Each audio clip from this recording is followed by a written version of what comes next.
Hey everybody, it's Master Gallengeist here, bringing you my review for the movie Red Notice on Netflix. And I overall enjoyed this movie, even though there were kind of like weird things and kind of problems that popped up with it. But it's an enjoyable kind of heist movie, though, uh, granted, it's kind of thin on certain things. I did like the kind of premise, and the twist is kind of like, oh, okay.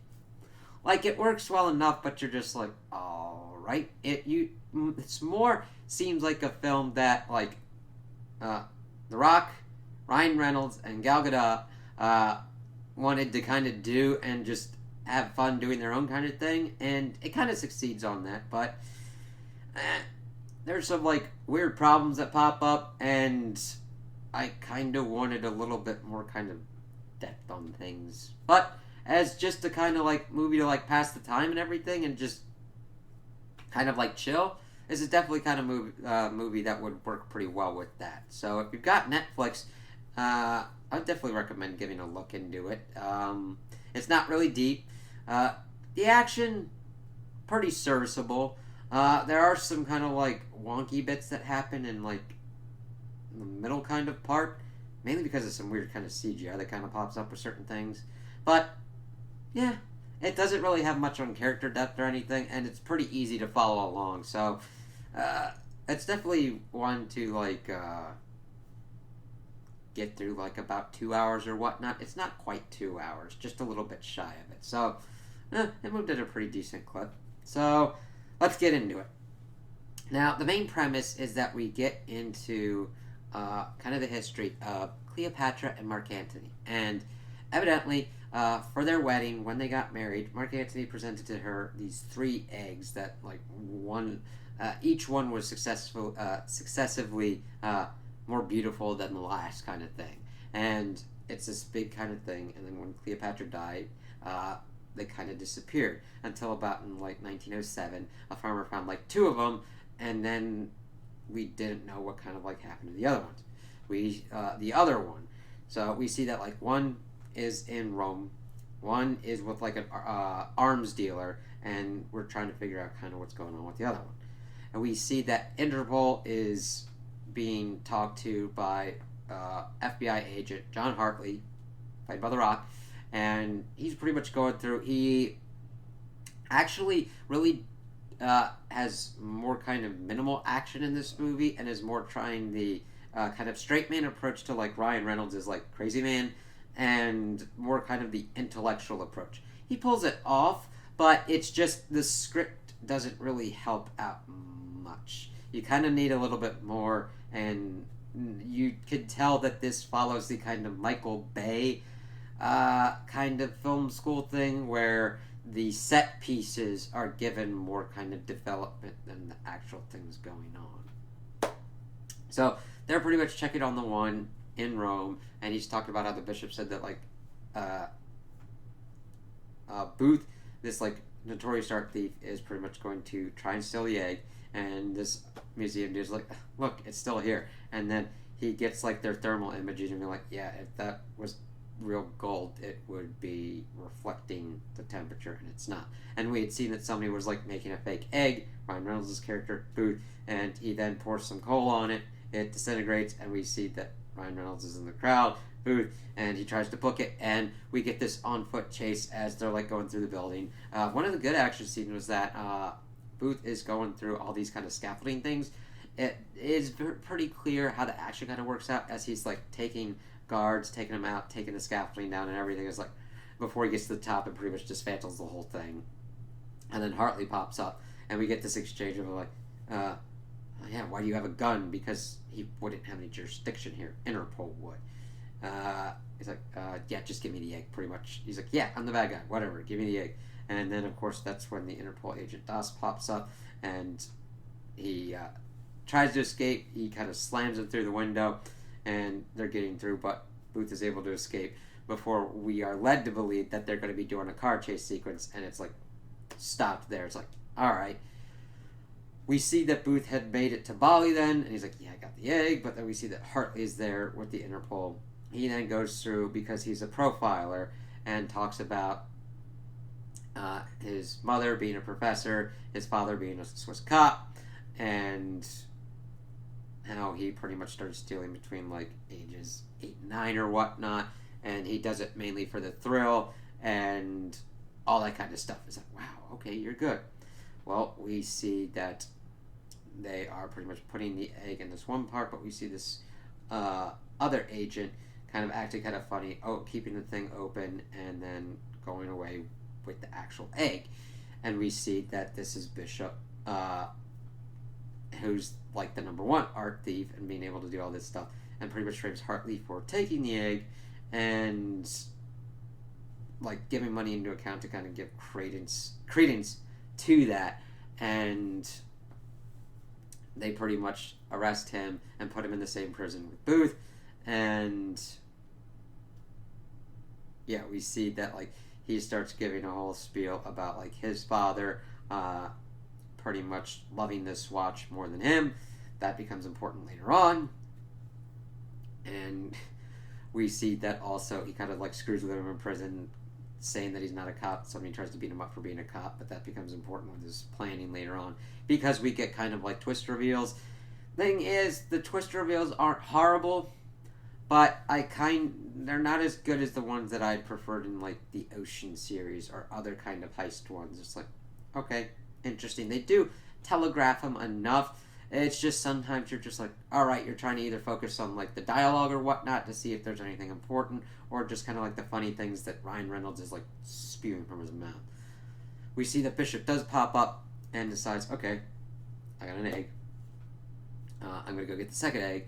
And Booth knows where the third egg is, so tell me and I'll cut you in 10%. And he's like, nah, whatever. Hartley is playing the good cop kind of thing. Like, no, we won't do that.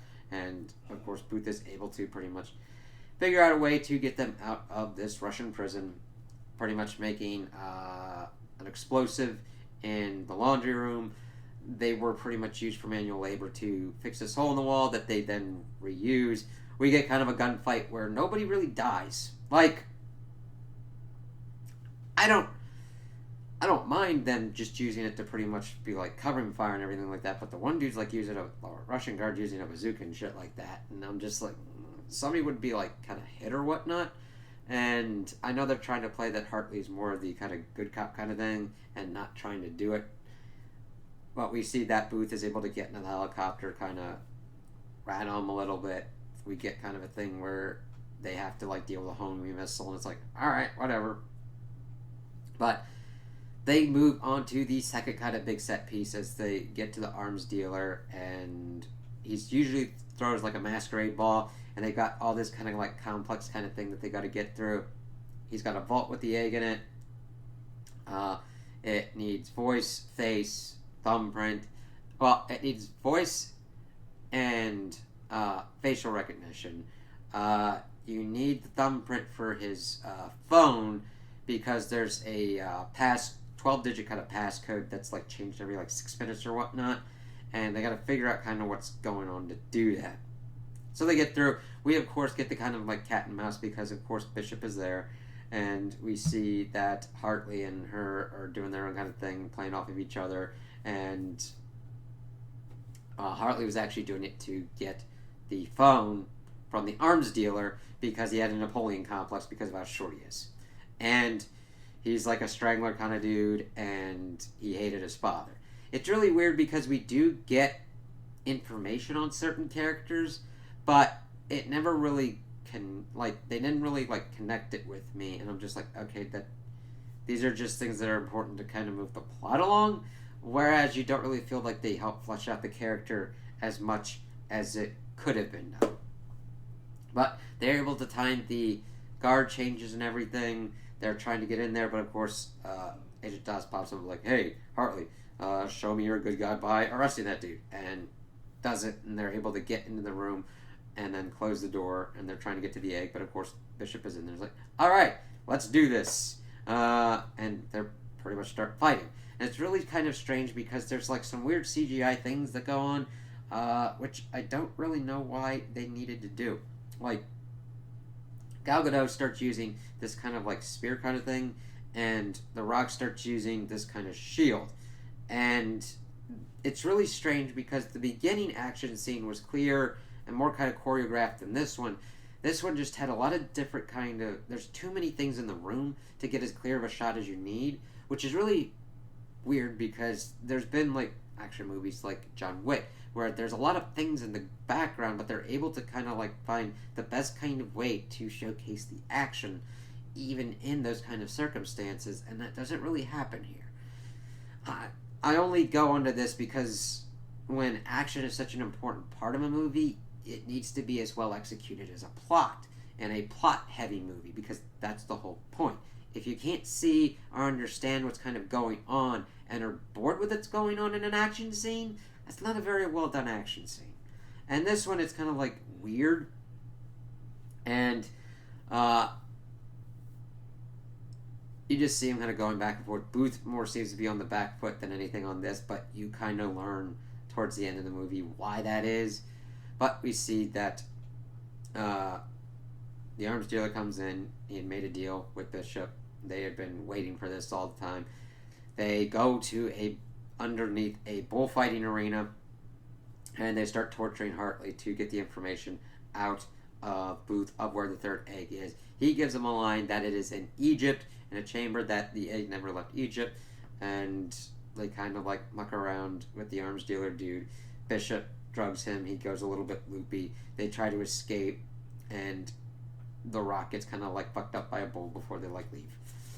I know that sounds kind of weird, but nothing of real consequence happens with it. It's just a set piece scene that happens, and nothing really works from it. It's like comes from it.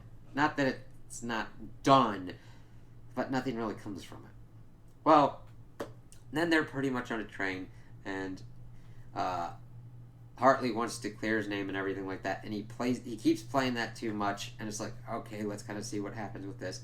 And he wants to know where the egg is so that they can trust each other. We learned that Hartley's father was a cop. No, not a cop. Booth was the cop. Hartley's was the crook, was a con man.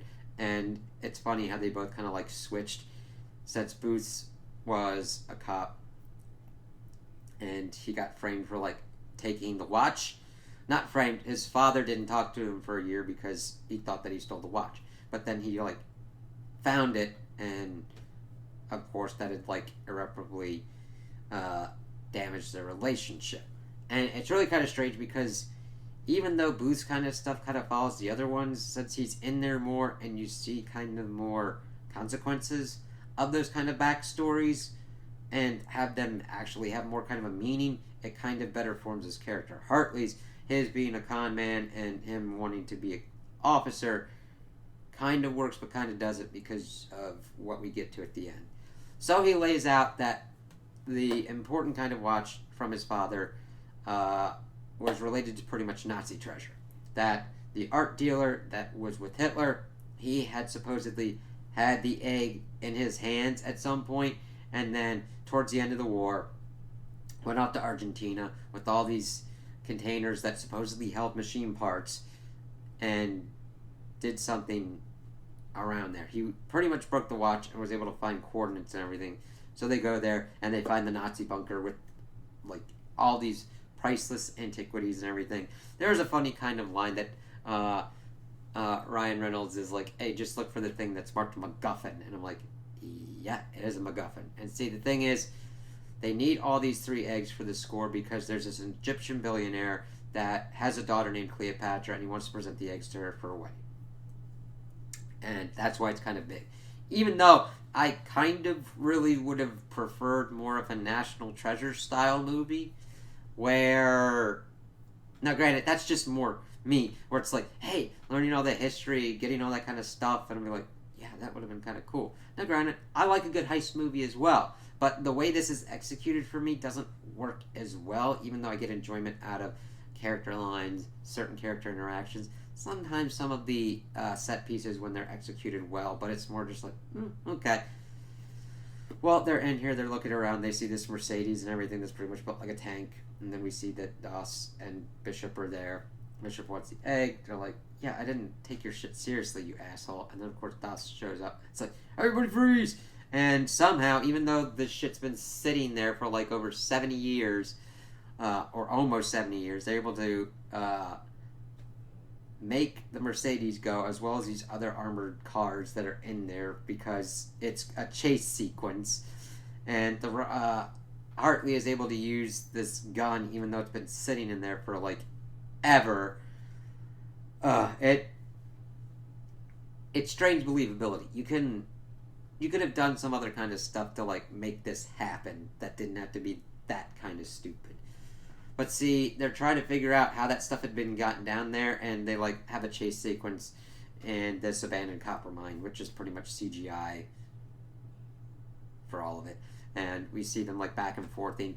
It's a little bit hard to follow on certain things because it's just not as clear, and they're like cutting between various different kind of things. I'm like, it's not completely horrendous, but it could have been a lot better done.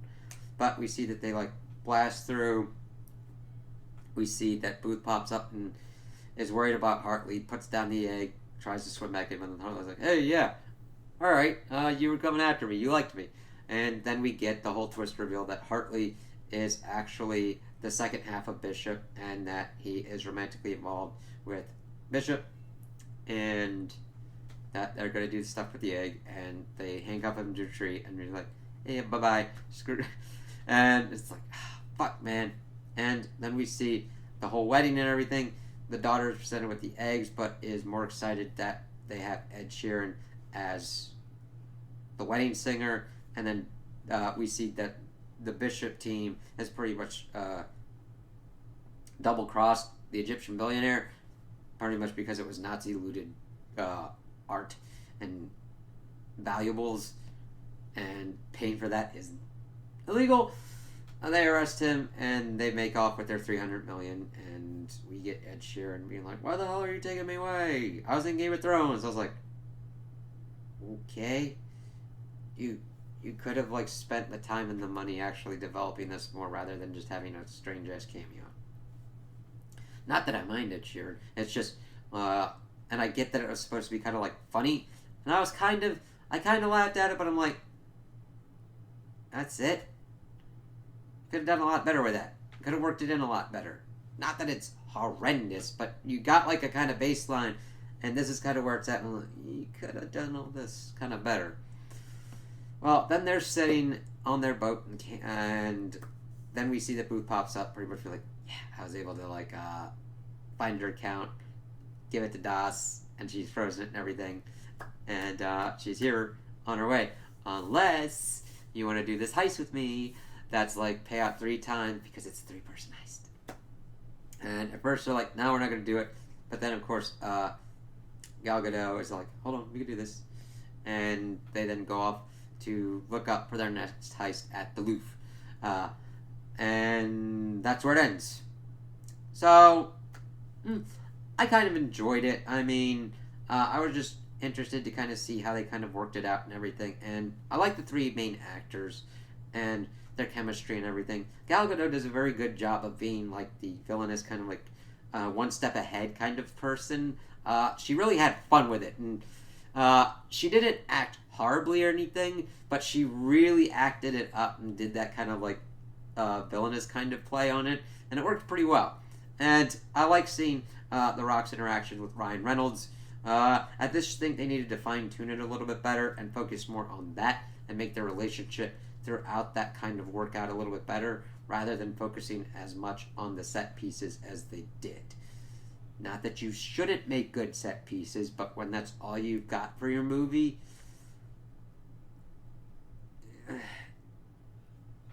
they better be like the best, and they have to make logical sense in what kind of way you're doing them. You know what I mean? It's not that I think that set pieces aren't important, but when that's all you've got for a movie, they got to be top tier, and the plot, which doesn't have to be very much, mind you, has to be very good enough. Has to be good enough to kind of like connect them and make it worth it.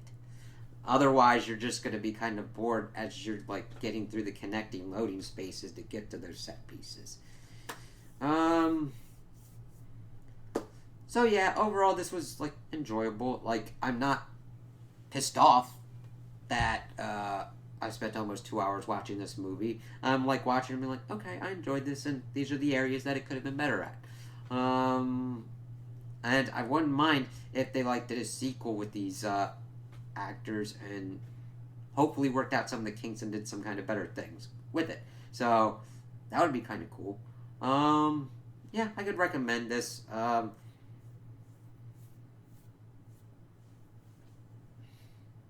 Even kind of youngish kids, not like really small or anything. I mean, there's like fighting and kind of violence and everything, but not a lot of blood and gore.